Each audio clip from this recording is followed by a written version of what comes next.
You're listening to This Week in Cardiology from theheart.org, Medscape Cardiology. This podcast is intended for healthcare professionals only. Any views expressed are the presenter's own and do not necessarily reflect the views of WebMD or Medscape.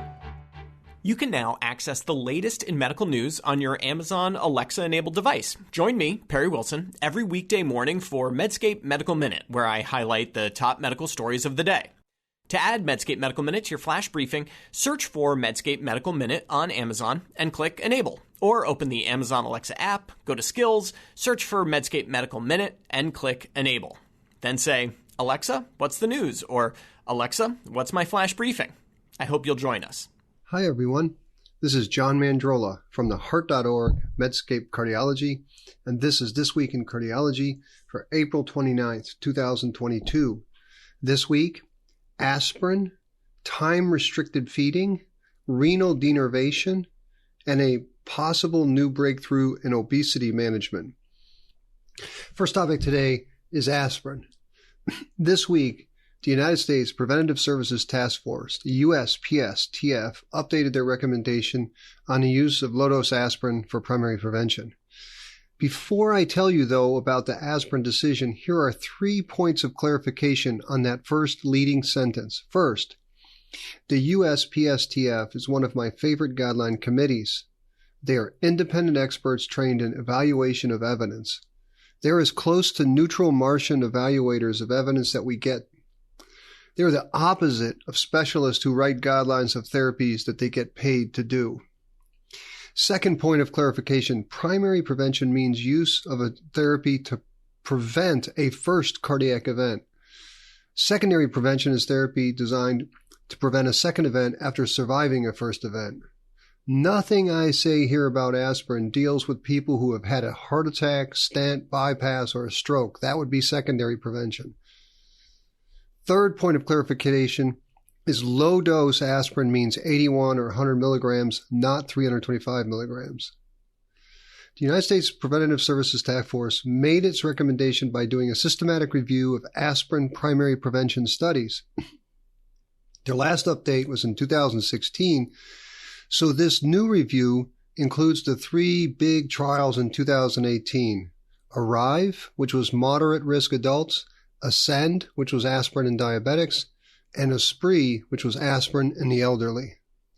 Before these largely null trials, in 2016, the USPSTF recommended initiating aspirin for the primary prevention of heart disease in adults aged 50 to 59 who had a 10% or greater 10-year CVD risk, were not at increased risk for bleeding, and were willing to take low-dose aspirin for at least 10 years.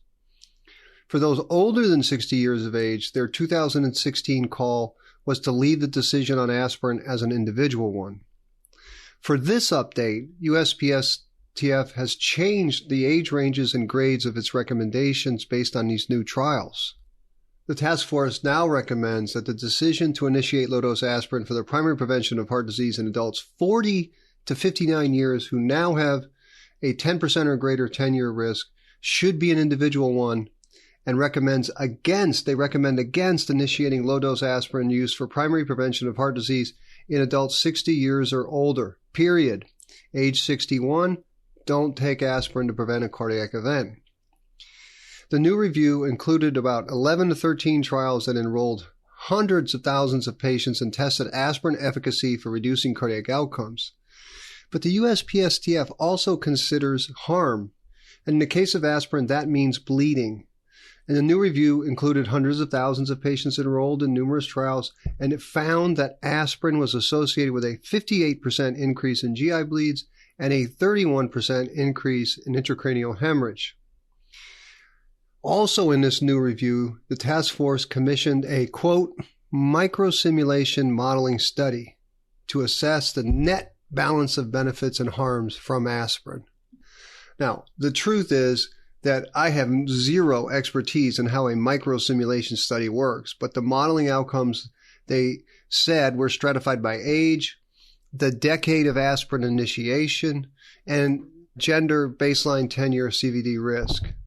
The modeling data estimated that aspirin use in both men and women who were aged 40 to 59 and had a 10% or greater CVD risk generally provides a modest net benefit in both quality-adjusted life years and life years gained. But initiation of aspirin use in persons age 60 to 69, so older than 60, results in quality-adjusted life years gained that range from slightly negative to slightly positive depending on the CVD risk. And the life years gained are generally negative. And in persons older than age 70, initiation of aspirin use resulted in loss of both quality-adjusted life years no matter the CVD risk levels. So the USPSTF determined that aspirin use has a small net benefit, that's CVD risk reduction less than bleeding, in persons age 40 to 59 who have a 10% or greater CVD risk, and that initiation of aspirin use has no net benefit in persons 60 years or older. Okay, that was a lot of words about aspirin. Here's a basic summary, which hinges a lot on the 3 2018 trials. Aspirin definitely exerts a consistent effect on reduction of major adverse cardiac outcomes in the range of about 10%. Recall that statins are about a 25% relative risk reduction. Aspirin clearly increases the risk for bleeding.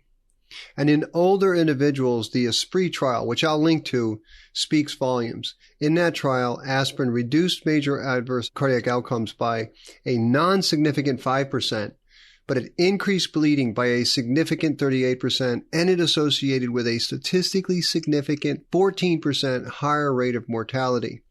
And the enrolled patients in Aspirin were about 74 years old.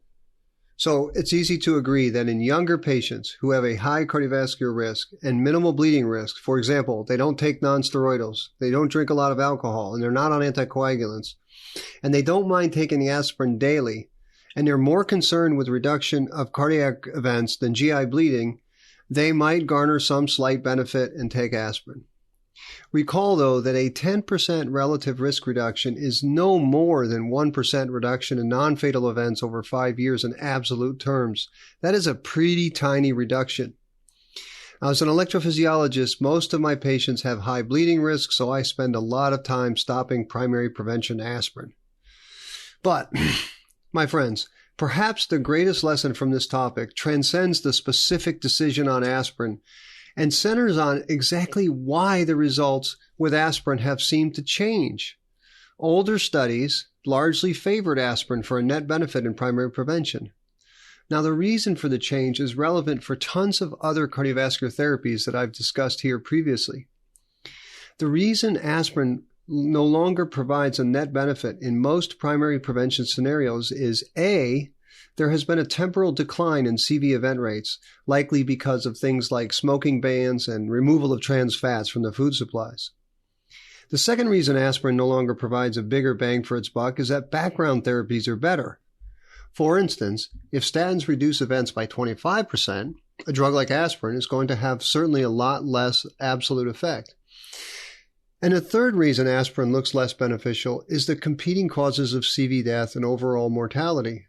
I hope regular listeners of this podcast understand well why older individuals get less net benefit from primary preventive therapies. That's because they have many more ways to die and they have higher risks of bleeding.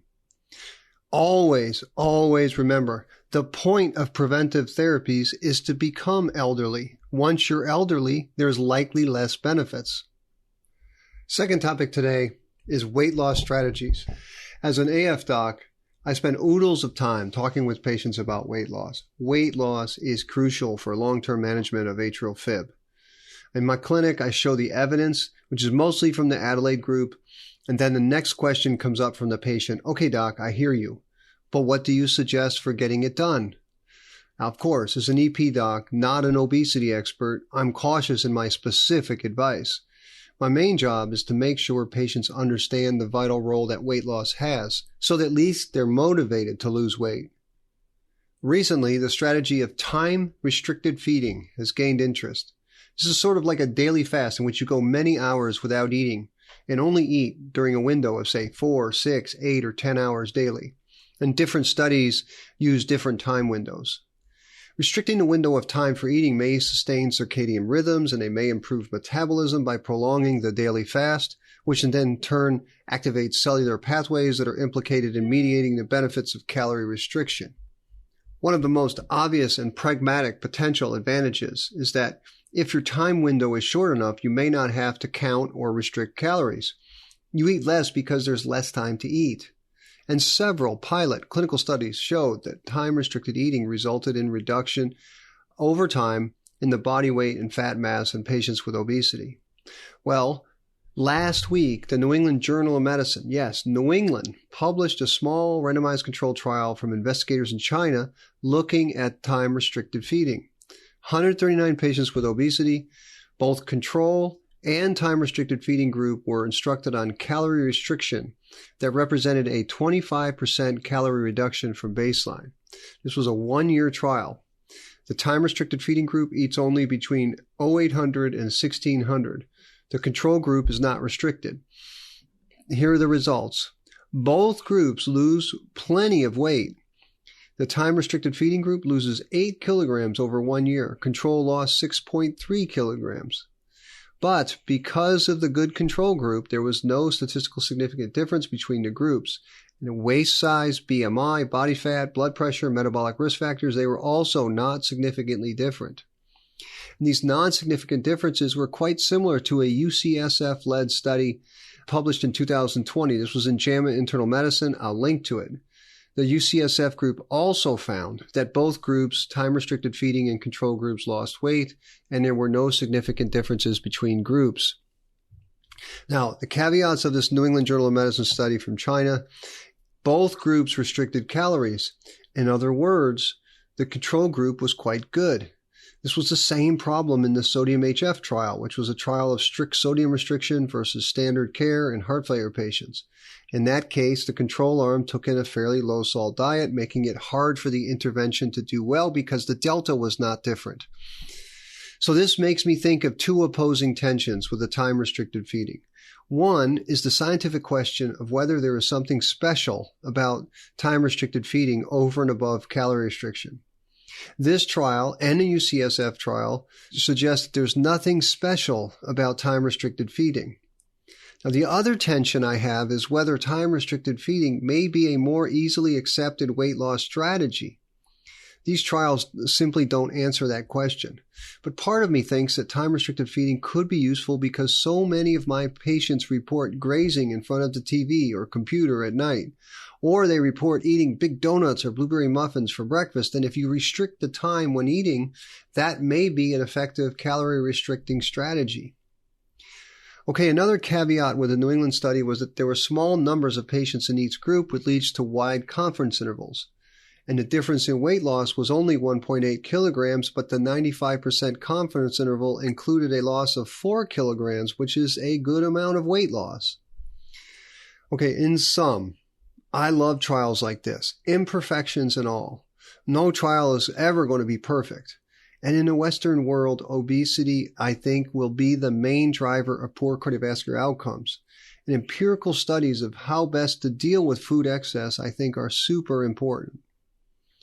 My core advice to my patients is to make a food diary. Look at what you eat and drink. Then come up with a strategy to reduce the baddies being sugary drinks, too many beers, Cheez-Its, huge portion sizes.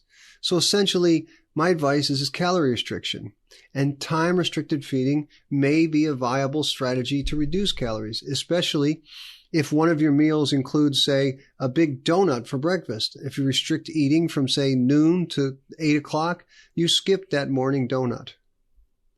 Okay, next topic, renal denervation. At ACC, we learned results of the extension of the Simplicity Hypertension on Meds trial. This trial used the Medtronic version of renal denervation. That's RF energy, radiofrequency energy. The trial was designed as a 6-month sham control trial of patients with hypertension who were on meds. That trial, which reported in The Lancet in 2018, found that the change in systolic blood pressures by 24-hour ambulatory blood pressure monitoring was about 7 millimeters of mercury, and it was statistically significant. The trial that was presented at ACC involved a 3-year extension of that 6-month study. And the top-line results were positive. Ambulatory systolic blood pressure was about 10 millimeters of mercury less at 3 years in the renal denervation arm. And the authors tell us that although the number of meds in the two groups were similar, an index which accounts for dose and drug class found that the sham arm had more intense medical management. And when you look at the graphs of blood pressure presented, it showed separation of the systolic blood pressures at 6 months. Well, that was the first study. Then the blood pressures come together at 1 year. No difference at all. Then, boom, after 1 year, the curves start separating in favor of the renal denervation arm. So if you read the top-line results, you'd think we all should be going to renal denervation ablation training programs. I mean, hypertension is serious. It leads to huge amounts of cardiovascular mortality and morbidity. Adherence to medicines is less than ideal. And once you do renal denervation, that's always on. You don't have to take a medicine. It's a no-brainer, right? No, not so fast. There are serious limitations here. The most important limitation is that the patients and trialists were unmasked at 6 months, and patients could cross over to renal denervation at 1 year in an unblinded fashion, of course. And that is exactly when blood pressure started separating at 1 year. Now, I may be wrong, but the lesson of the first chapter of renal denervation was that you absolutely positively had to have blinding to tell anything. And I say this because the early renal denervation trials were hailed as major breakthroughs, big drops of blood pressure. But then came the sobering up. Simplicity 3 hypertension, which had proper blinding and a sham control, showed no significant difference in blood pressures. So in this extension trial, you basically have an unblinded comparison, like there was in that irrational exuberance phase of renal denervation before Simplicity 3. I'm pretty shocked that none of the trial discussants at ACC even mentioned this in their review of the trial. Now, unblinding and performance bias is not nefarious. Without a sham, there's a huge opportunity for performance bias on both the investigators' and patients' part. It's just natural. And blinding in this trial is the biggest issue, but there were other issues. For instance, the original trial screened more than 460 patients and randomized only 80. So you have kind of a weak generalizability of this. Another problem, there were more missing blood pressure readings in the sham-controlled arm, and also problematic, patients on spironolactone were excluded. And that's a big deal because MRA drugs are especially useful in patients with tough-to-control hypertension. So, my summary, I see the potential of renal denervation. Always being on, not having to take meds is big. It takes away medical compliance issues. And the short-term data with the new techniques look like they do reduce blood pressure a little. But does it sustain? From 6 months to 12 months, in this trial, the blood pressures come together. Then they separate only after the unblinded crossovers from sham to renal denervation happen. Whether these small 5 to 7 millimeter reductions in systolic blood pressure is enough to move outcomes will require more trials. I think the main issue is we need longer-term data, and it has to be sham-controlled because the early chapters of renal denervation clearly show us that looking at unblinded results may be worse than useless. So I can only conclude that this extension study provides no useful information. And I worry that renal denervation could expand into a huge area of overtreatment. Gosh, we should have data before this is unleashed onto the productivity RVU-driven U.S. healthcare system. Okay, please let me know if you disagree. I really don't want to be too pessimistic about this potentially useful technology. Final topic today is there's potentially big news in management of obesity, pharmacologic management. Eli Lilly, they're the makers of a new drug called Tirzepatide. This is a novel, investigational, once-weekly combination drug. It's combination GLP and GLP-1 receptor agonist announced in a press release the top-line results of a trial called SURMOUNT-1. This was a big trial of 2,500 patients with obesity and type 2 diabetes, and it tested the injectable drug Tirzepatide at doses of 5, 10, and 15 milligrams weekly. The primary endpoint was % change in body weight, and gosh, did it hit its mark. For the efficacy results, participants taking Tirzepatide achieved an average weight reduction of 16% on the 5 milligram dose, 21.4% on a 10 milligram dose, and 22.5% or 52 pounds on the 15 milligram dose. That's compared to the placebo, which lost 2.4%. Additionally, 89% on the 5 milligram, 96% on the 10 and 15 milligrams of people taking Tirzepatide achieved at least 5% body weight reductions, compared to only 20% of those taking placebo. The overall safety and tolerability profile of the drug was similar to the other incretin-based therapies approved for the treatment of obesity. And the most commonly reported adverse effects were also similar to other drugs that are in this class, GI-related, generally mild to moderate in severity. Now, after I reviewed the clinicaltrials.gov site, notably absent from the endpoints of this new trial were clinical outcomes. And this was a press release. The press release said the full results will be presented at an upcoming medical meeting. And of course, we need to see the paper. But this is extremely promising news for perhaps our biggest cardiovascular risk factor, that is obesity. That's it for this week in cardiology. As always, I'm grateful that you listened. Thank you. And remember, if you like this podcast, give us a rating, write us a brief review. These help others find us. This week, I'm recording from San Francisco at the Heart Rhythm Society meeting. And next week's podcast, I'll have some news from this important meeting here in San Francisco, which is in person, thankfully.